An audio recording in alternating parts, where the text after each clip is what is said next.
Did you tell this to the other people that interviewed you, or are you just telling me that? I just want to make sure. Why you wanna make it exclusive? I just want to make sure. You putting women in top, money behind you losing a game. Ain't gonna go cause I'm the problem, I'll be okay. Said I'll be fine, never the car, she calling again. I'm sending the love and I know I'm handsome. Welcome to episode number 2 of It's Your Phone. Vandaag praat ons Afrikaans op hierdie program. I'm learning Afrikaans, good people. So welcome. I like the fact that you guys have subscribed and you're liking the content. I want you to comment more though. So let's go. Let's do this thing. Boom. This is the cinema tour and we are at SK Eastgate. I'm not alone, I'm with Vusi Africa, the director of Letters of Hope. Thanks for having me, man. Sure. We're out here at Eastgate there, clinical, to watch Poppie Nongena. Say. No, I can't say that. I try. I'm still learning with people, so I'm gonna learn it and make sure that on the show I say the name. But for now, let's go. It's a montage.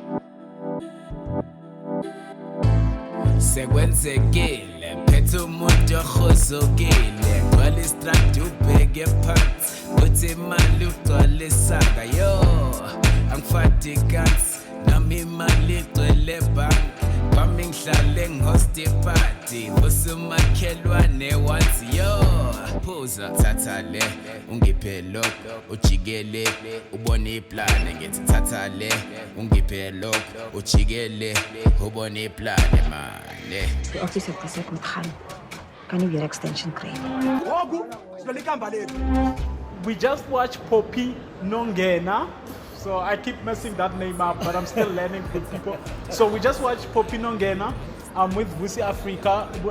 So what we are going to tell you now, since we are going to talk about the film in studio, is just the cinema experience.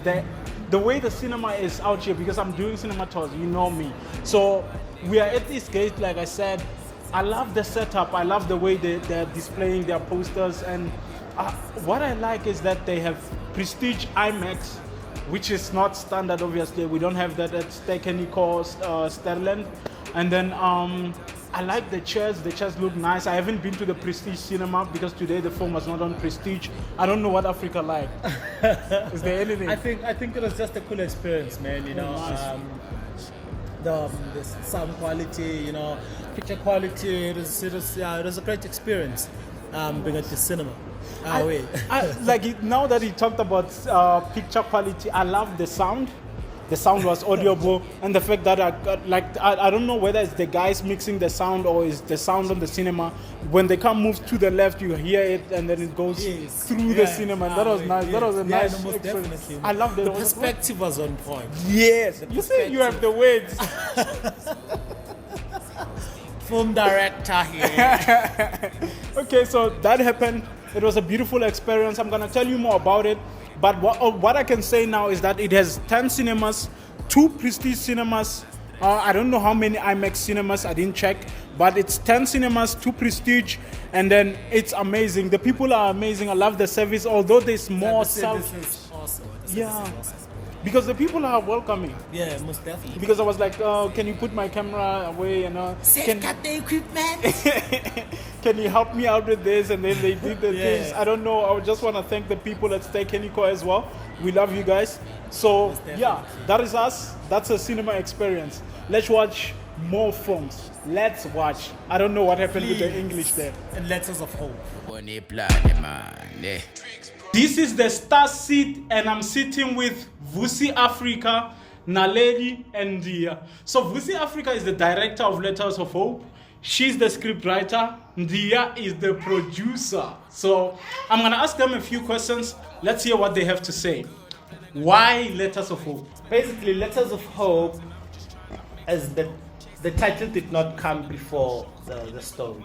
Oh, okay. You know, usually the title will come first and then the story comes later. In this instant, we had the story Before the title. Actually, at first it was called The Letter Boy. Yeah, it was the At first it was called The Letter Boy, and then when we were going through the story, it felt like the message that was coming across in the story was more a message of hope. When we were at film school, they used to say apartheid films. Let's not go back to the stories of apartheid. So I'm gonna ask you, why was it important to tell a story about apartheid? Apartheid. Who's taking that one? I'll let Naledi answer. Okay. The story was important to be told because it's not really about apartheid. It's about the setting or the premise is apartheid, but the story is not about apartheid. It's just about a boy who has to inherit this job from their father and actually, deliver these letters. So it's about the letters. It's not about apartheid. So we didn't do a story about apartheid. So which scene in the film do you feel like people should pay more attention to? Or, I'm not saying the whole film is that, but there's a scene that you feel like they should pay more attention when they're there, or they have to make sure that they concentrate more. I think you can answer that one because of production value. Okay. Production value. Where you spend the most money. Well, there's a particular scene in the film. It cost me a lot of money. I had to argue with the director. I don't know for how many days. It was not a one-day conversation. And every day I kept on going back to Naledi as well and saying, do we really have to shoot there? Oh, yeah. Because the location was so expensive for me. And I felt like, I get the picture that you're giving me, director. I get the texture, I get the feeling that you want, and I can get you exactly I know what that. you're talking about. Somewhere else. I can get you. But eventually we ended up going to shoot there. And I think on that day it was on a Friday evening, and that's the only scene we shot. Focused on it full force. When we shot the scene, and by the time we're done setting up, and the background actors were there, and the key actors and so forth, and lights were on, cameras were rolling, that scene in particular, it's where we actually reveal the whole secret behind the letters of hope. Oh, nice. Okay. The story behind the story that is not spoken about. At some point, I had a conversation with somebody who lived around those times, who actually told me a story that in Robben Island, back at the time, there used to be some sort of a structured system that the ANC at the time had formulated in terms of there was secret places underground and in different places where actually there were transport letters coming from people in exile who had left the country. And at the same time, those letters will go into that particular place. Yeah. And then they'll be smuggled into the country and to the homes. Oh, so that they are not, what's that? So that if a letter, censored. yes, they are not censored, yes. We shot the scene at the Constitution Hill. That scene, it reveals the whole secret behind the story, the narrative itself, Letters of Hope. And it tells you what the film is about, like the essential purpose of what this story is about. The holding idea. The holding idea of this particular film. So are you gonna tell me what the scene is? Because now I'm still. No. You're not. You must go on.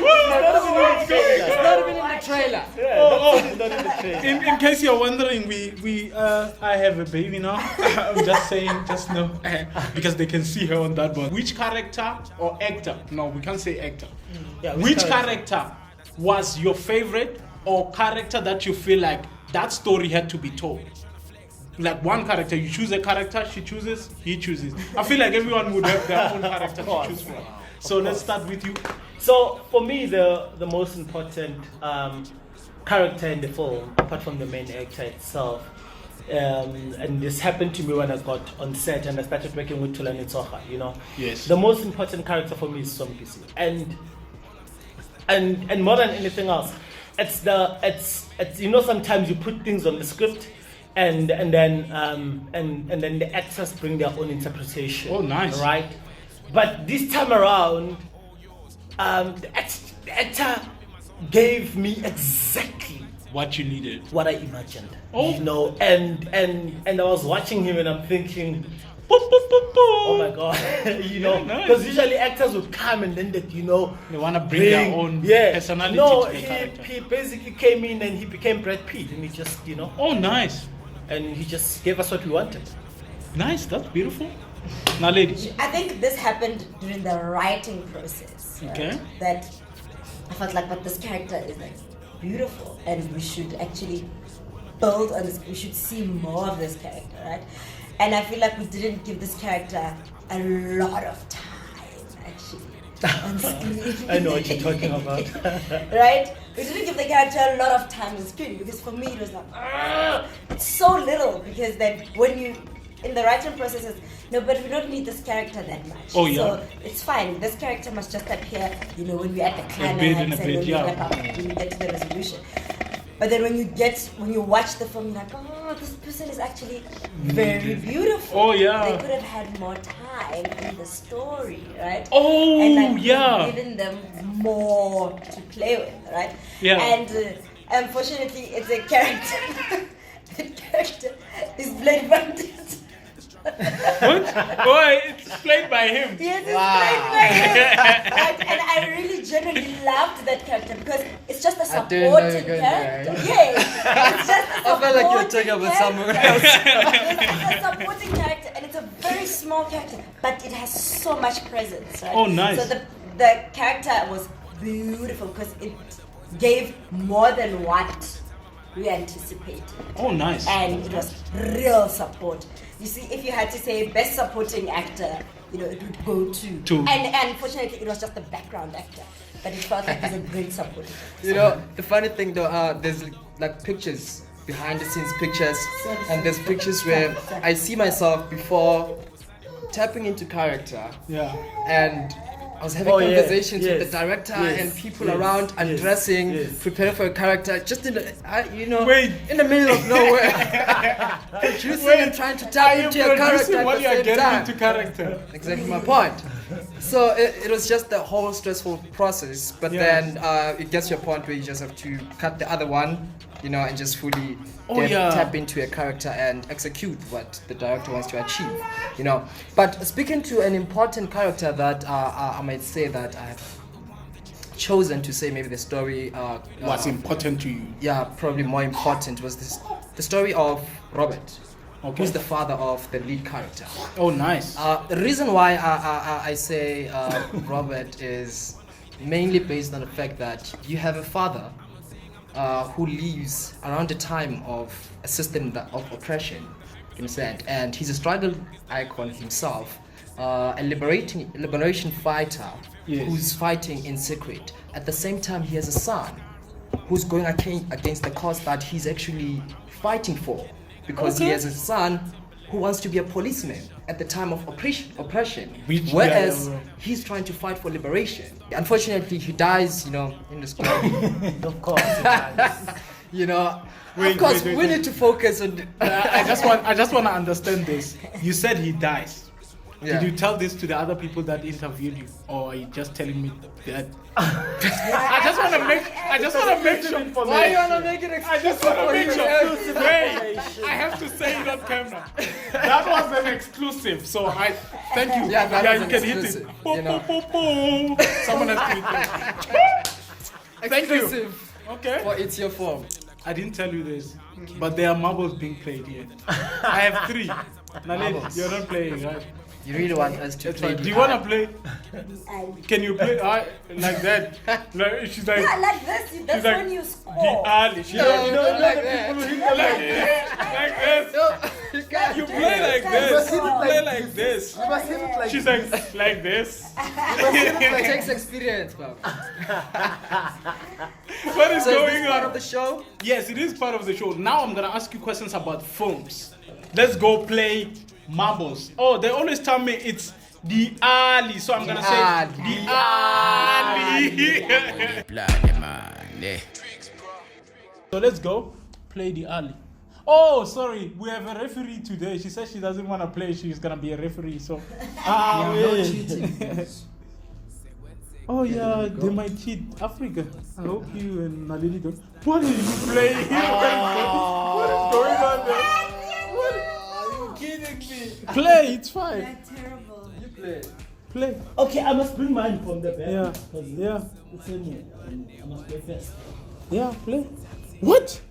What is he doing? No. What are you doing? You have to drop it. You have to Pull it. Pull it out. Yeah. What was he doing? Where did you play? Where did you I haven't played this thing in years, bro. Okay, that's fine. Is it me now? Okay, I'm gonna score. Do you believe this? Let's see. Let's see now. Okay, let me ask you questions. Okay, we just came from the month of love. Which movie would you say defines love to you? To you? Best Man. Which one is Morris Chestnut. Oh, no. Such an old movie. With Morris Chestnut, man. Best Man? Yeah, Best Man. I think Best Man for me is one of the best love, stories ever told, and it's a complex love story, between friends and secrets being hidden from each other. So for me, Is it the one with like a lot of black people? yeah, there's Nyalong. I'm sorry, yeah, I said it like I'm not black. This movie on The thing is, I just wanted to remember. Before there was Tyler Perry. Oh yeah, because I wanted to remember. Is it the one with like the black straws, or is it the Yes. one crashing? Is it the one crashing Terrence weddings? Howard, Oh, Morris okay. Chestnut. That's the movie that defines love. You're saying what? What it crashes? You're mad. Diary of a Mad Black Woman, a movie by Tyler Perry. I think that movie defines love in a broader perspective. So much dear. In the most compelling way, It's the first I think it's one of the best Tyler Perry movies, actually. I think it's the first Tyler Perry movie that I watched, actually. Oh, nice. I loved all of them. Like, the thing is, the time I was introduced to Tyler Perry was before I went to film school. So because of that, once you love something, it's hard to You get to school, they poison you. Martin Scorsese, Spielberg, and all of those guys. That is not Stanley Kubrick. Stanley Kubrick. Okay, Kawhi. It's fine. Naledi, Okay, which for film? me, it's not. I have a lot of films that define love for me, like The Tell the Notebook. That's a nice one. You have a lot. Right? That's a nice one. Our camera guys, I finished agreeing. Trust me. There's a lot I have, but the more and Collateral Beauty. Collateral Yeah, Beauty. Collateral Beauty is Is that about love? Yes, it's about love. Wait, you can mumble. But my favorite right It's now, fine. my favorite right now that defines love actually is The Marriage Story. A film about divorce. Wow, Yeah. really? No, but it's about Guys, divorce. what's yeah. going on? They're divorcing, but Am I they getting still love divorced? each other. No, they still love each other. Okay. Right? Saying So there's this scene, defines love. where we see that this guy. It does define love because love is not always perfect. Oh, Of course, yeah. So it's at the end they've divorced, and then she goes and she ties his shoelace when he takes the child, and she goes and she says, "Oh, you're gonna fall," and then she ties his. That's when you can see these people still love each other, and that's why then the co-parenting still works. And for me, Marriage Story is a beautiful love story. Apart from it being about divorce, then I'll say it's Collateral Beauty. I don't know, guys. yeah, I'm also worried. I feel like you're gonna get divorced. Let's My play wife loves the divorce story. I don't think we're gonna play marbles today. She has the marbles. And Amani has taken all the marbles. Okay, let's continue with the questions. It's fine. Can you throw the marbles? Can you throw them? Throw them on the floor. Throw them.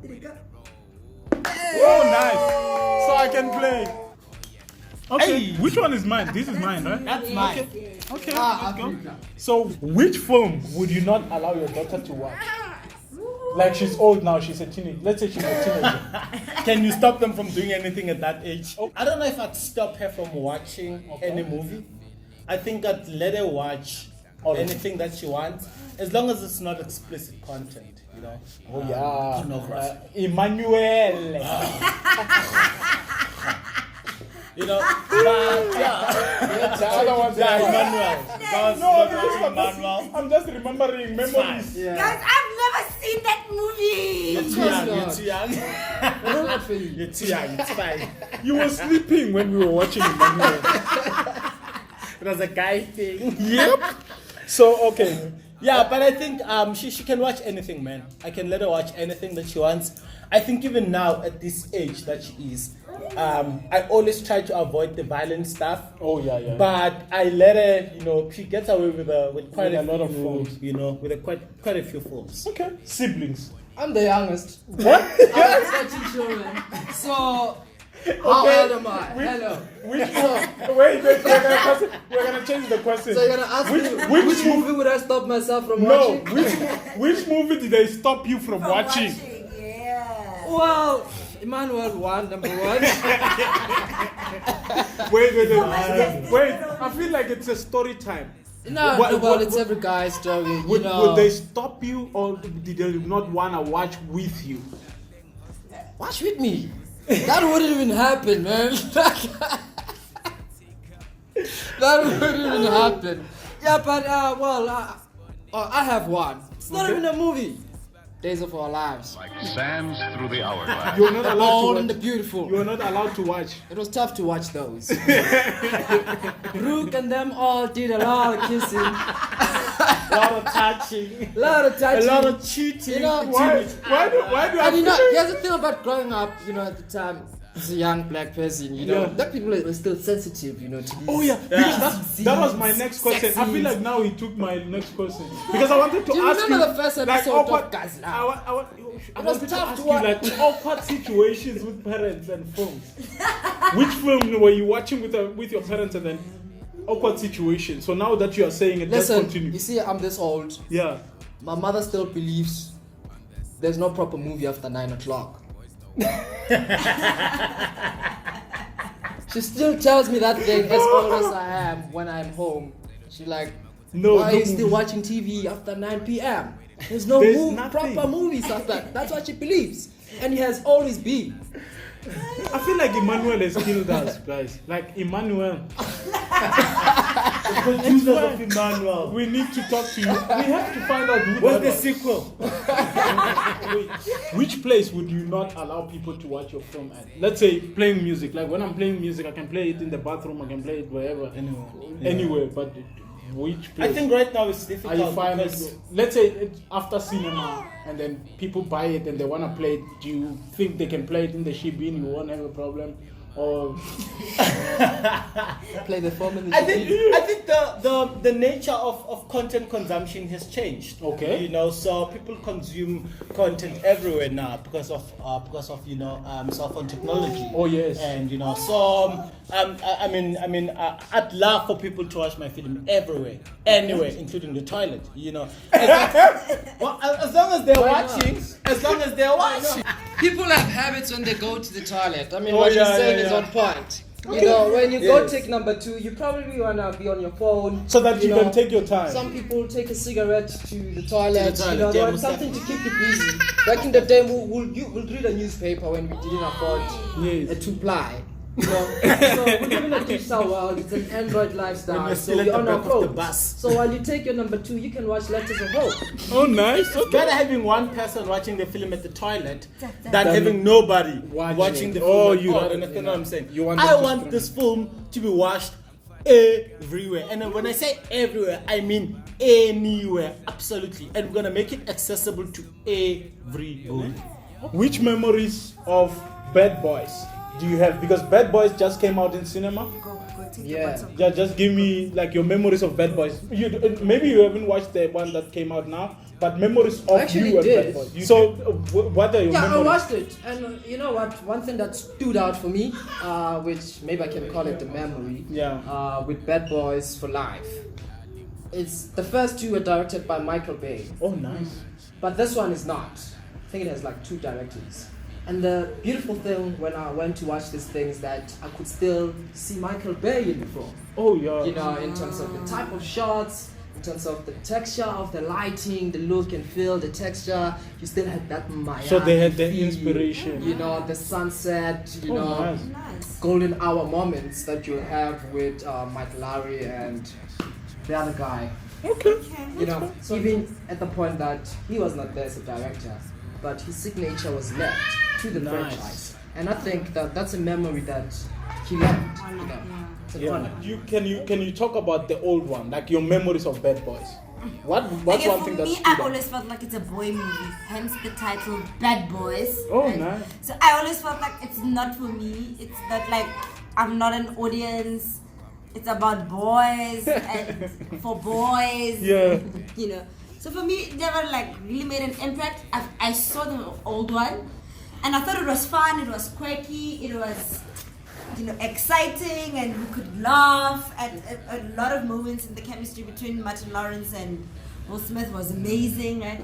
But otherwise, I don't think I was the target one. Oh, Bad Boys is one of those films that used to play on ETV a lot. Yeah. A lot. Yeah, it used to play on Before ETV. Emmanuel. Yeah, before Emmanuel.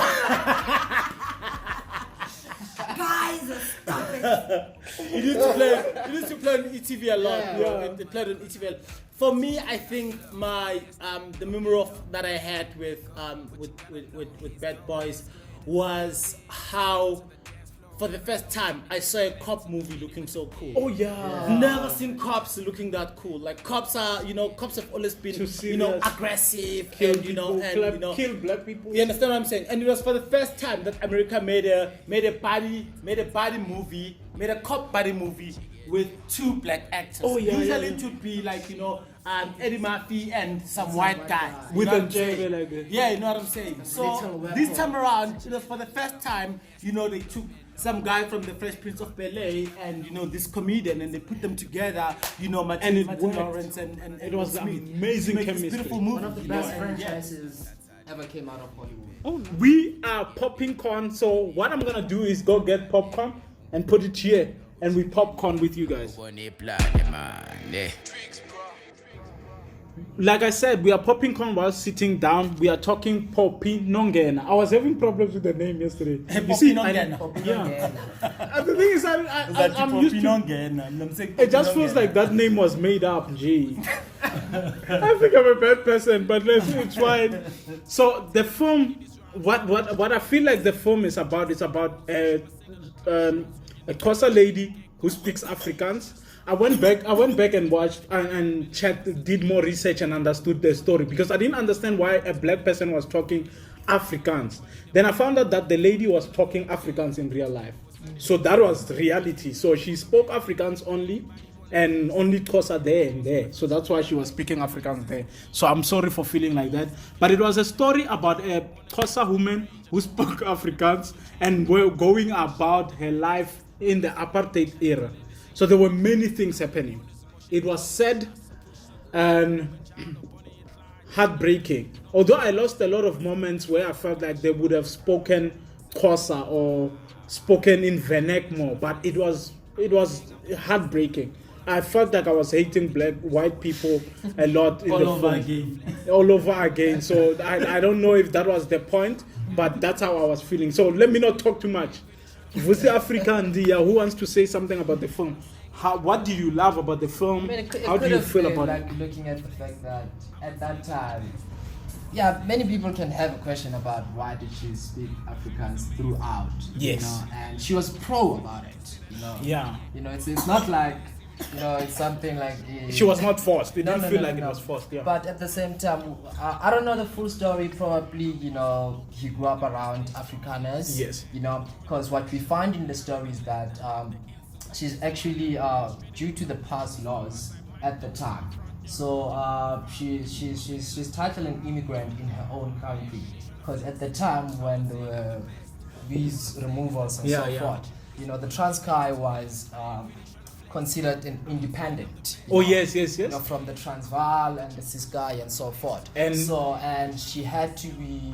So her pass expires and she has to be taken to Transkei. She's told To she the has to go homeland. to a homeland in the Transkei, and she's never been there. She doesn't have a family there, and that makes an immigrant in her own country, because at the time now the Transkei was considered not being part of South Africa.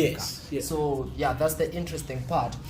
One thing that got me personally confused in terms of the story, the fact that they kept on mentioning my mother's name in this okay. and the place Poppie Nongena is supposed to go to, the homeland she's been sent to, is actually my mother's homeland. Oh, nice. So I sat there, I was like, okay, Can we go? Where is this story going right now? I thought maybe there was some. When I first heard it, I thought maybe some subtitling error, because I think the old man says, "Ntate Mokoena guy." But then they write it the same way my mother's name is written, which is Makoena. And they kept on mentioning the name. And towards the end, there's a scene where these cops come and they want an address of the homeland. And I thought you'd mention it so that I can get you can hear if it's nearby. Is my mother involved in the story somehow? Like, did you want royalties, Chief? And then no, man. Bro. Hey, wait. So she doesn't mention it. Get the paper. She doesn't actually. What happens? I thought she'll actually say it. But she actually, they hand her a book and she writes it down. They don't even show us that address. We don't even know what that address is. Then I was like, for me, Poppie Nongena was it served its purpose. Yes. You know, to tell a black female story. Yeah. You know, in a time where females were segregated. Well, in a time where black people were segregated in general, but the females felt more of the pinch, you know, because they were segregated by the government itself, and then they were segregated by their husbands, by the community. Because you can see it, for instance, when the men come to report the pregnancy, they intentionally try to exclude Poppie out of the conversation, but she insists that she becomes part of the conversation. So those themes, the theme of feminism, you know, spoke to me very, very well. I quite, you know, resonated with that theme. And I think one thing that I took away from the film was the color palette. You know, I think the color palette, for me, I was sitting there and I was like, nice. Okay. That's beautiful right there. You know, I think the color palette, the color palette. They even got it with the behind the scenes clips that they have. Oh, yes. You can see that this was pre-planned. Yeah, it was intentional. The treatment with the palette, it was just amazing. It was intentional. You could see that the colors that they used them to reflect Poppie's internal character, you know, who is a kind person, a strong person, a resilient person, and bring it outside, you know, with the color blue. And at some stage, there's where the young ones are arguing with the old ones, you know, about issues of democracy and freedom, and you can clearly see the color lines being drawn, you know, between the young ones and the old ones, and you can see the line in the cinematography. Okay, you know, here's the thing. You know, you're talking to audiences, right? It's like at the moment it feels like a film talk. What's the palette? Like, my people are like, why is he talking about color palette? Is he talking about makeup now? What's going? What are you saying? Is it tones? When I talk about the color palette, I'm speaking about the color of the clothes. Oh yes. The color of the production design. Furniture items. I'm speaking about the grading. So they went old school on it. Apart from them old school on it. It was very thematic. And how it speaks to the theme. Yes, it was very thematic. For me, the look and feel of the film. You know, how the costume colors. You know, the small items that were in the film. Oh yeah. It spoke very well. Because that's what I wanted to say as well. I wanted to say, there's this squeeze bottle. You remember the ones like when I was young, they used to put it in a container with your scarf tin.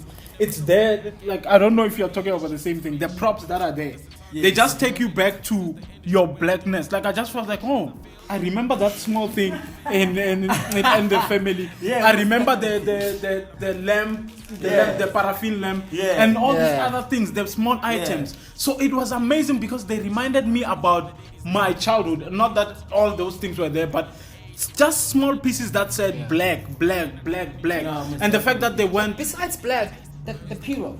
Is it the period as well? The period, you know, not necessarily black. I thought it was... Because I only know... That's the thing. Okay, here's the thing. I only know black. I've never been white. So that's why I remember. All right. I was just saying. That's why the way I remember, I thought those were black. Michael Jackson. I thought those were black people things. It's just a period thing. Okay, keep going. Yeah, black people carried them a lot. You know? Oh yeah. You'll have those items in production design that will remind you of your grandmother's house. Oh yes. You know, because black people, we appreciate, you know, our home production design. You know how our grandmothers used to actually decor the houses. Yes. And those items will actually last for years and years and years and years and years. You know, you grow up older and still have. Because in the house, on the walls, you know, you still go to you still find those, and you know that and those vases that they always lock them and nobody opens. Oh, sorry. Ponyana is the twins. Oh, the twins. No, the now I'm the thinking baby about twins. the mother holding. Oh, you think about the mother and holding the baby? That's another. You remember that one? Like I remembered when I was young, Komukukungo Sosha. Like you know the curtain that divides the bedroom from the. Like the thing is, it was just small thing that reminds you of when you were young or some certain period in your life. Yeah. And that was beautiful about that film because of that. I just felt like those were amazing. What I feel like the film did was that it told a black story, but it felt like they were not trying to educate me as a black person. It was for a different audience or an LSM somewhere. So it was not for me, it was for, I don't want to say white people, but it felt like an African, a black person. The target market. Yeah, I was not the target audience. Not for white people, right? It's okay. There's Yeah. nothing wrong with that. And it worked. I feel like for that audience, it worked amazingly. I loved it, but it got me more angrier. Why angry? Like the thing is, it just felt like, damn. Every time I felt like there are cops coming. Like she's gonna get arrested. Like I don't want to feel like that when I'm watching a film. I don't want to feel like she's being rushed somewhere. Hey, it's late. There's a curfew for a black person. Take it too personal. Hey, Joe. I think it's mainly an issue of perspective. Yeah. You know, whether you feel that you're the target market or not, whether it's a black story or not.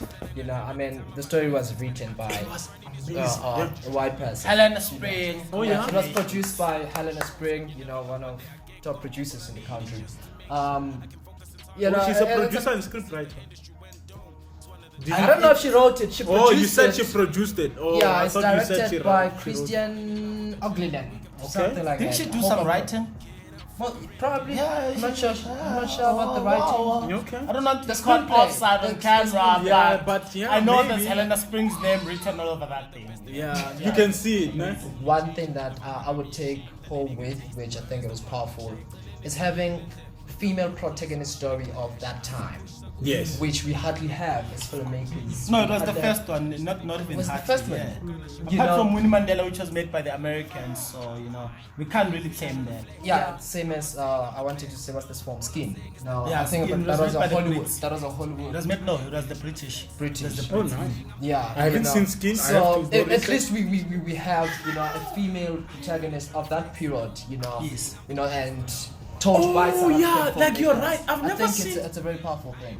I've never seen any story about the women who were fighting in the struggle. I just realized that there were no women fighting the struggle. Yeah, there were no women fighting. Period. They went home taking care of the kids. I think That's the I think mentality. that's the propaganda that the movie is fighting against. Yes. You know, that the women were just the women at home. They were just cooking the food, minding the babies. You know, it is actually And that's not the telling us case. And that actually with Poppie, there's a part where in her journey she actually has to go to this some sort of a committee which was led by women. Oh yeah. Black Sash. Oh, The Black Sash, Sash, yeah. yes, who are actually helping Got these so much women history on with them. their stories, with the past The- laws the- and the challenges they had with the whole thing of forced removals and so Yes. forth. You know, so yeah, it was empowering women in a way. Yeah, and I for me when the Black Sash came in, you know, I thought things were gonna like take a dramatic turn and really, you know, and really Because that was change, that you was know. accepted. And expected. yeah, and you know, because I know the history of the Black Sash and what you know their involvement was In the in the apartheid- political scape of yeah. the country, you know. So when they were introduced into the story, I was like, you know, but yeah, it was not their story anyway. So Yeah, the thing is, here's the thing about this story. I love it because it's a beautiful story and it's a true story about a woman who lived back in the days. There's she's a Xhosa lady. She lived amongst the Bushmen or the Afrikaner, the colored people. The colored people, but the families the Xhosa family would think they are Bushmen because they were speaking in Afrikaans. You understand? Like based on the story that I read, they thought she was playing with Bushmen and she was learning their language more than her Xhosaness. So the person who she worked for wrote the story and they put a fictional name. So Poppie Nongema is not her real name, but they couldn't put a real name because in the apartheid days, if you told your story, now you became a target. You get it? So it was a real story. It's based on a real story, but it's an adaptation from a book. So that book was from a real story. Oh, wow. Yes. So what I don't understand is it seems like the adaptation was not done well. They didn't focus on one story. There was the ID one. There was the family one. There was the other kid one. I understand the kids were fighting and you understand, but I felt like they should have focused on one. I know you guys are not gonna say this. I feel like they should have. He knows we're not gonna. You're not gonna talk about it. I feel like they should have chosen one story, stick to that story, and then let's because the ID thing it disappeared. The other thing came and disappeared. I beg to differ. And going back to your opening line of what the film is about, you mentioned that the film it's about this woman, Xhosa lady who speaks Afrikaans at that time and about her journey. Yes. In that era, and all those things were happening. You mentioned. Yes. They were happening to her. Yes. So, those things are her story. Isn't it scattered around? Well, in this case, mind you, we're not dealing with the fictional structure or hero's journey. This is a biopic. It's based on a real life story, and it's about these events that took place around her life at that particular time when she was facing that particular challenge, which having a past that was expired and had to be, fixed and taken out of her space to go into the homeland. Okay. That means here's what is gonna happen in my life. I'm gonna concentrate more on biopics and understand them, because the reality is I had a problem with Long Walk to Freedom because of the same thing. I felt like there were too many stories. This one as well. And I feel like if you're gonna pick a story from a person's life, if you're gonna tell my story, if one day a person tells my story, please pick one aspect of my life. You can't pick this. Focus on it. You must go watch Once Upon a Time in Hollywood. Yo, there's too many stories. Okay, it's fine. Let's not talk about it. It's fine. So we talked about Poppie Nongema. What I'm gonna say though is that this film will leave you heartbroken. It will leave you questioning yourself as a black person and questioning yourself as a white person as well. Like a white person will look at that and feel like, yo. So if that was to educate white people, I feel like they would hear the message if they watch it. And as a black person, I feel like I got the message. I felt like, okay, things happened. I need to remember those things and find a way to deal with them now. What I'm gonna do now, let me not talk too much. I feel like you should rate the film. How many popcorns would you give it out of 5? Out of 10. No, out of 10. Yeah. Because it's a female protagonist and we don't see that a lot, right? And it matters. And because now the trend is bringing the female onto screens and having female heroines, right?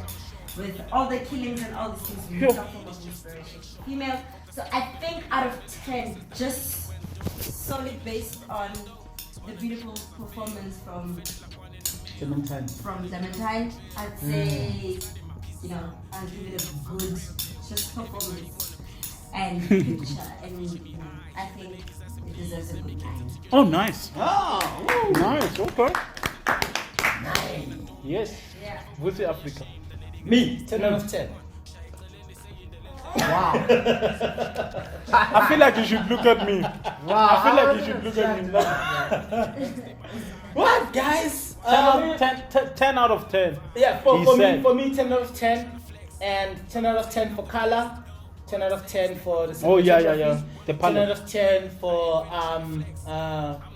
the acting. Yes. I think that we can talk about the script writing during the ad break. It's okay. Yeah, because the acting was amazing. Yeah, They were acting nice. was amazing. Except for okay. Yeah. Ndio. Overall, I think I'll give the film 8.5.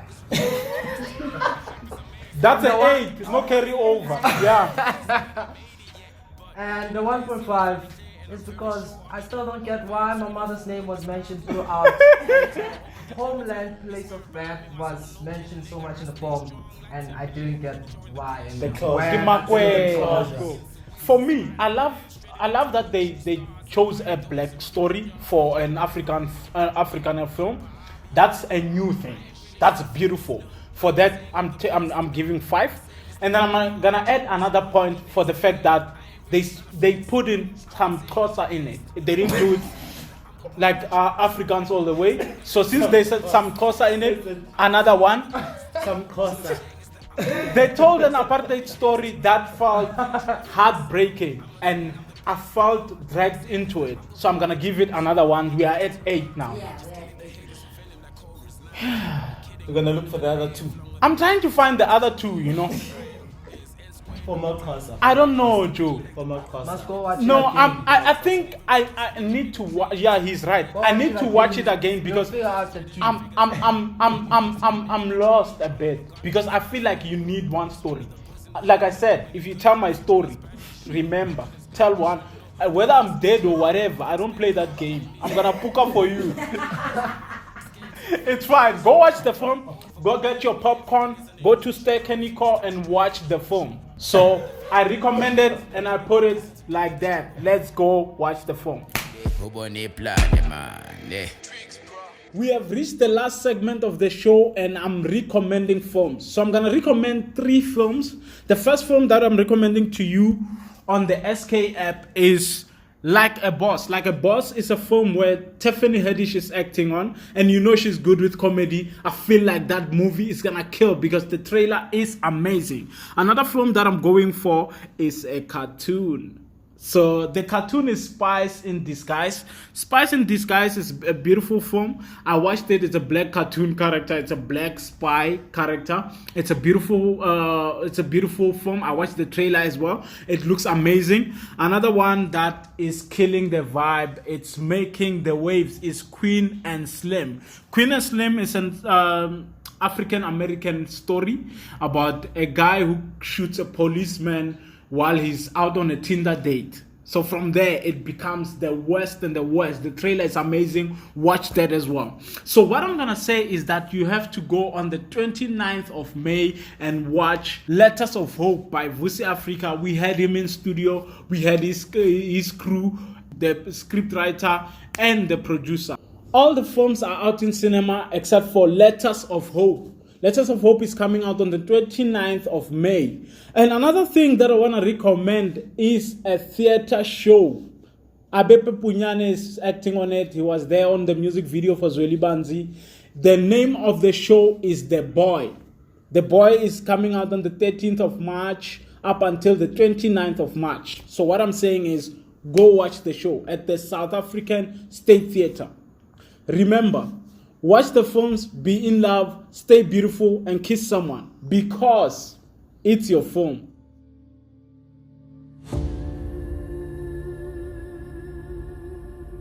Yeah, this old man. Bafana baba dangerous. Wamona zombie.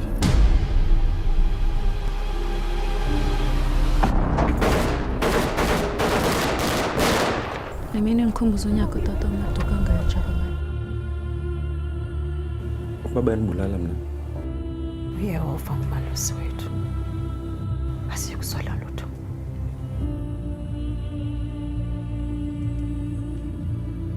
Where did you deliver the letter to? The warning letter, man.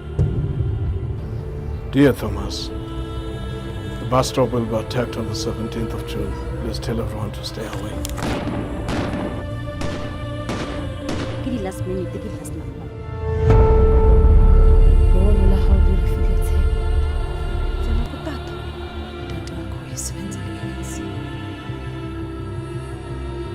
Hey, Maya, wenzani? Wenzani mani? Utata kuba mbulalela nje intomba. Ngileka bandithe.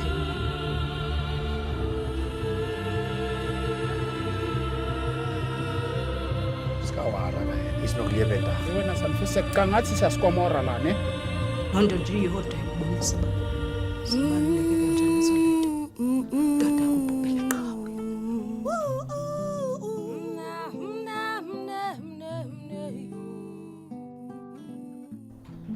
Bhubhele tela kufa. They hate it. Easy. Cause they rejoice. There's people.